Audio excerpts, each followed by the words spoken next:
I'm Erin Moore, and welcome back to screen printing class. Let's go to the press.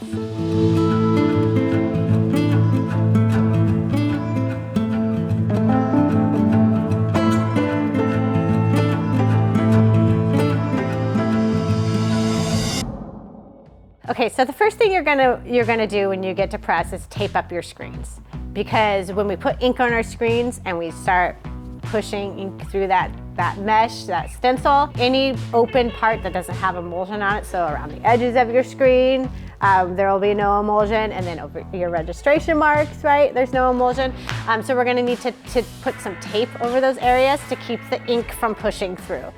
The first thing we need to do is tape up our screens, because as you can see, the emulsion doesn't reach all the way to the edge. We can use really any type of tape. I've used packing tape, I've used painter's tape, although that's the expensive option. This is split tape here, but really you want like a low adhesive tape so it doesn't leave a lot of sticky schmutz behind on your mesh that can get inside of your mesh and clog your screen and compromise it for future uses. So you want like maybe a low adhesive natural rubber packing tape is a really cost-effective option.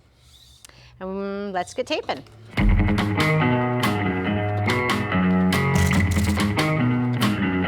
When you're taping screens, doing a lot of this prep work on press, you really don't want to get caught up in details that don't matter. As long as the spots of the screen where the ink can find and escape through are covered, that's what you need. It doesn't need to be perfectly aligned to the edge. It doesn't need to be perfect. While you're doing this, things that should be here on your print stand. You need a blade, a scissor, or some kind of blade to cut things with. You need some clean spatulas, a clean T-square.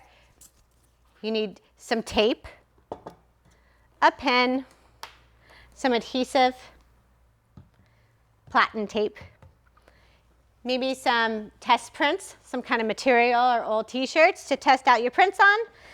And that's pretty much it. There are a few other like chemicals and things you may need along the way, but they don't necessarily need to be next to you. And there's some paper towels that do the same thing. Super important to keep your hands clean while you're screen printing. Your squeegee clean too, because every time you touch your squeegee, you're going to be touching your shirt pretty soon after. And if you have ink on your squeegee, your hands, you're gonna put that on the shirt very quickly. So just train yourself to be very aware that you're keeping your forearms, your hands. If you tend to lean against the press, make sure that you don't get any stripes of ink across your shirt. Just focus on staying very clean while you're on press. All right, I'm gonna tape up the rest of my screens. Most screen printing presses have just two clamp here with two knobs to tighten the screen in to a clamp. Or you may maybe have side clamps, which just hold the screens on the side of the press. Either way, you're gonna go to your clamp and slide your screen in. At this point, what I like to do is actually create a place on my palette for my registration mark to fall into. And I do that by just creating a simple grid on top of my palette. This does require what I would consider a pretty necessary part of screen printing, and it's called palette tape.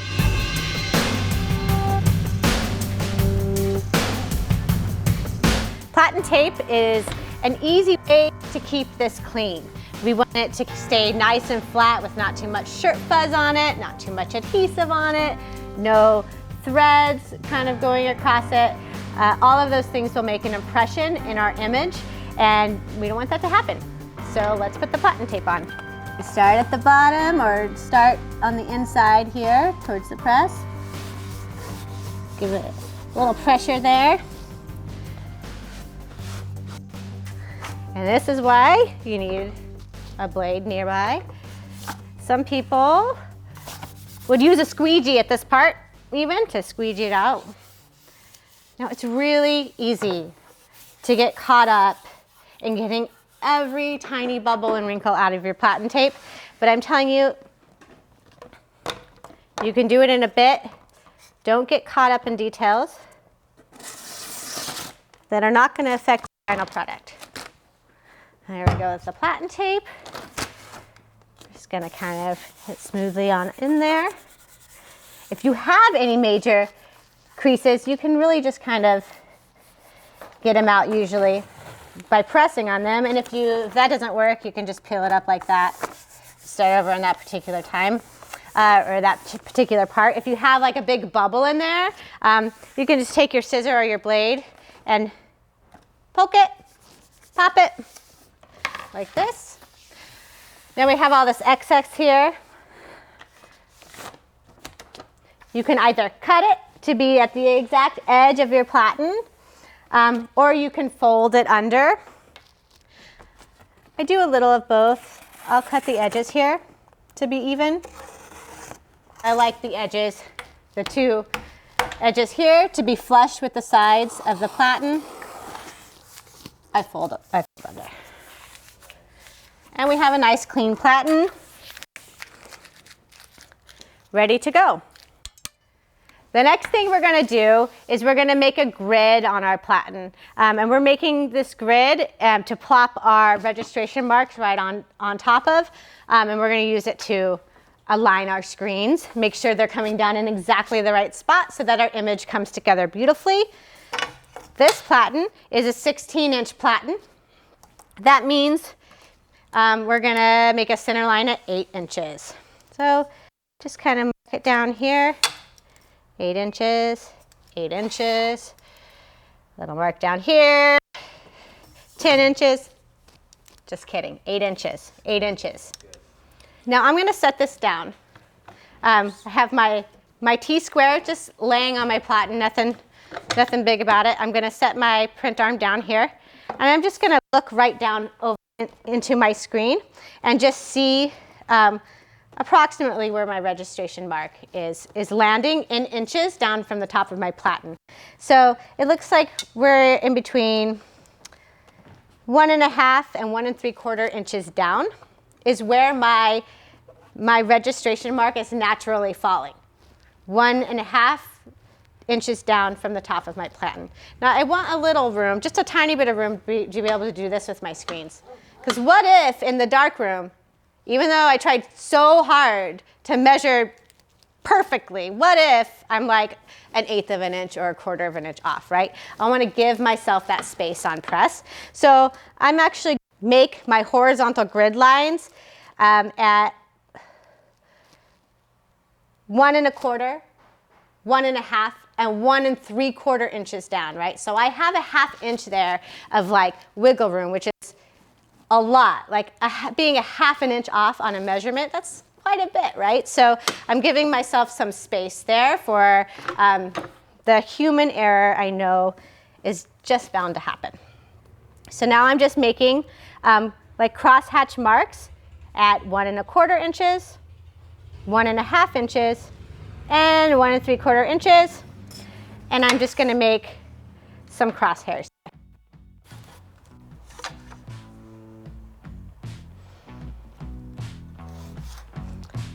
All right, so what I've created now is 1, 2, 3 possibilities of places I can sink my registration mark into. I'm gonna choose one now by looking at every one of my screens. I'm gonna check every one of my screens and make sure that I can choose one of these and plop them into that. And if I measured as carefully as I really want to in the darkroom, it shouldn't be a problem for me at all. So let's take a look. You want to get each registration mark just as close as perfect onto that grid as you can before you put your ink on your screen. Because when you can look down through your screen and see that your registration mark, which is right across, is perfectly aligned to the grid that you've drawn onto your palette tape, you can see right through the screen. When you put your ink on, you can no longer see through your screen. So after you print that screen, it's going to become significantly harder to correct any like little registration tweaks you might have. Take a deep breath and try to place that registration mark exactly, precisely, not a hair, north, south, east, or west, away from the grid on the platen.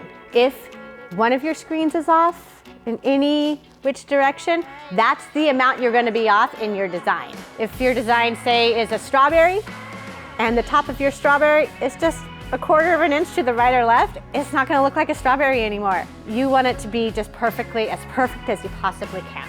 And there are ways, if you mess up, who cares? There are ways to fix it again later, but now is a good moment, right? This is a good moment to get your registration as perfect as you possibly can. The idea is that I get this registration mark oh so precisely dropped right here on the grid. So now we're going to clamp our screen down right here. These knobs are what clamp it down. I'm just going to do it gently at first on both sides and then just ever so slightly. I'm going to do one side then the other because I just don't want to torque my screen either direction. I want it to stay registered. And we can even stop halfway through and be like, is it still on? Yes, it is. Okay. Keeping an eye there on that registration mark. So as you're going from print head to print head, you might notice that they're dropping in a little bit differently. Some of your print heads here are holding your screens a little higher up or a little further down, and you want to adjust all that so that they're pretty even. That's called your off contact. Off contact refers to how far above the platen your screen is hovering. But you want it to be like just a little bit, like 1/16 of an inch, just a little bit for a normal t-shirt. If your substrate gets thicker, like if it's winter and you're printing on hoodies, you're gonna wanna lift that up a little bit, right? Because you wanna be about that far above your substrate, not above the platen. So if it's a very flat thing like a t-shirt or a piece of paper, your off contact is gonna be lower. And as that item gets thicker, your off contact will be raised up so that it can remain hovering above it. I'll clamp this one down here. As we were registering these screens, I noticed one of them was sitting a lot higher off the platen than the other two. So I'm going to adjust the off contact and lower it down just a little bit. This right here is your off contact knob on your press.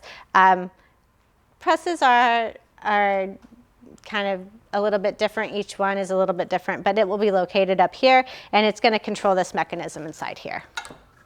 So I'm going to loosen that guy up and just lower it down ever so slightly. If you want a tip to get a pretty perfect off contact, I recommend using corrugated plastic or like an election sign, like election season is a really good time to find a corrugated plastic board because those signs are everywhere. And the plastic makes a really nice surface to just wipe ink off of in case you get ink on there. And you can just put it right on top of your platen and then adjust your off contact to that, and that's a pretty perfect height to hover above. And then when you need to change it, I recommend just putting whatever it is you're printing on. Like if you're changing it for hoodie season, put a hoodie on and then put your little corrugated plastic board on and then adjust to that, and you should be good to go. I'm going to tape off my registration marks because I'm pretty confident that if I'm off, I'll be able to see it in my design and use my micro registration adjustments to kind of tweak my screens back into place. If you want, you can leave your registration marks untaped and actually print the registration marks on your first test print, and that will show you like precisely north, south, east, or west how you're off. I'm pretty confident, so I'm just gonna go for it. I'm gonna get that last one there. So this tape that we used around the edges was a split tape, which means one side has a lower adhesive than the other. And I just want the same adhesive all the way across the registration mark.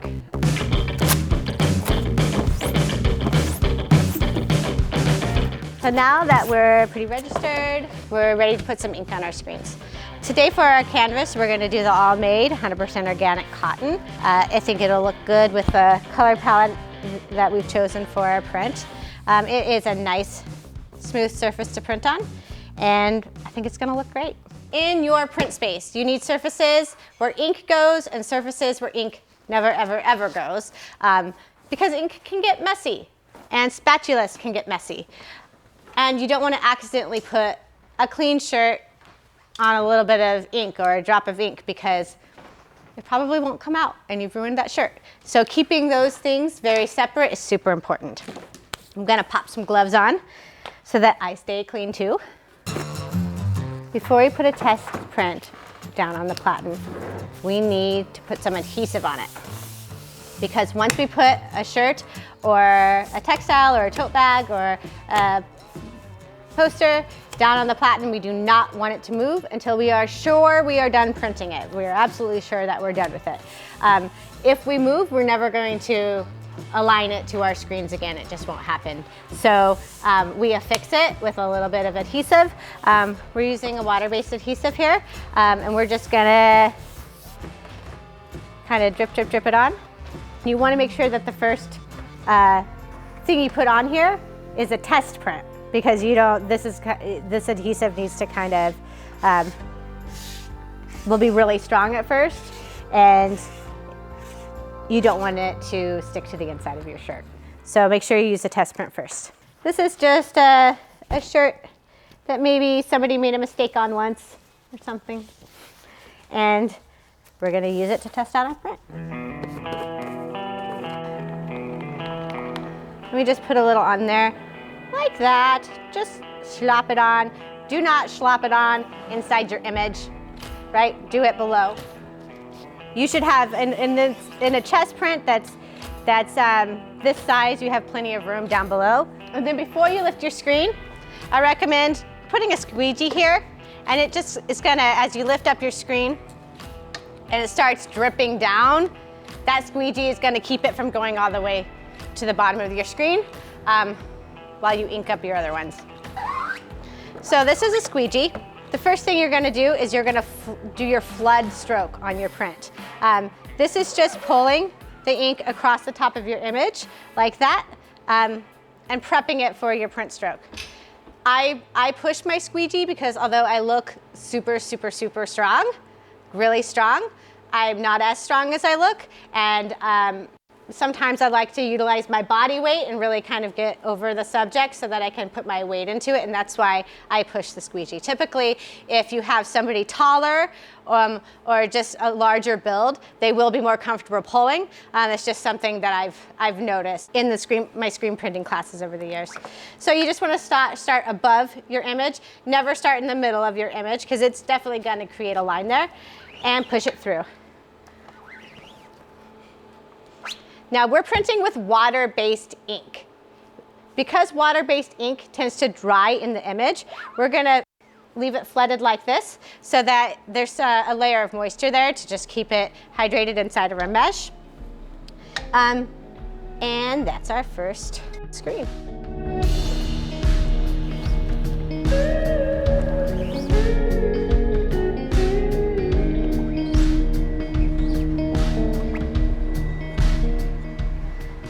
All right, we've done it. Here's our shirt from start to finish. All right, everybody. It's gonna go through this dryer for its final cure. So this dryer is one that you would find in like a screen printing shop. It's a professional dryer. It's gonna work great. At home, you can use a flash dryer, which is just your freestanding heating element on wheels. It kind of rolls around. To make a good quality shirt, you do need at least a flash dryer, and that'll work for your final cure as well. You also need a way to measure the heat. So just a little temp gun, you can get them at Home Depot if you want, or your screen print supply shop, and you point that right at the ink and make sure it's hitting its final cure temperature. So for plastisol, again, that's 320 to 330 degrees. And once it hits that temperature and lingers there for a few seconds, 1, 2, 3, 4, boom, you're cured. With water-based, it needs to hit at least 290 for a minute and a half at least, just as long as you can. So this is a heat gun. As the shirt comes out of the dryer, you're gonna wanna point it right at the ink. Actually, this is a little bit too far. You want to kind of get it while it's in the tunnel, so we know what its cure is inside the tunnel. It cools very rapidly, but while it's inside the tunnel, you'll point it right at there, and then your gun will tell you what the temperature is. It's super important to get a good cure. If you don't, your design will wash off. And if it is washing off, or it's cracking, or it's peeling, all of those issues are related to your cure. So if you have that issue, that's where you need to troubleshoot. Hope that helps. So as somebody who's been screen printing for a while now, screen printing continues every day to bring new and interesting challenges to troubleshoot. It's never the same any day, but it's so rewarding. It's so fun to work with color. It's such a vibrant place to be, a screen printing production floor. If you run into a problem, just know that that's what screen printing is. It's hitting the obstacle and then troubleshooting. So if you're there and you're a little bit frustrated and it should work and it's not, that is what screen printing is. You are printing in that moment. You are becoming a printer. It's okay to make mistakes. You are going to make mistakes. It's good. It's fine. And have fun. Don't be afraid to get your hands dirty.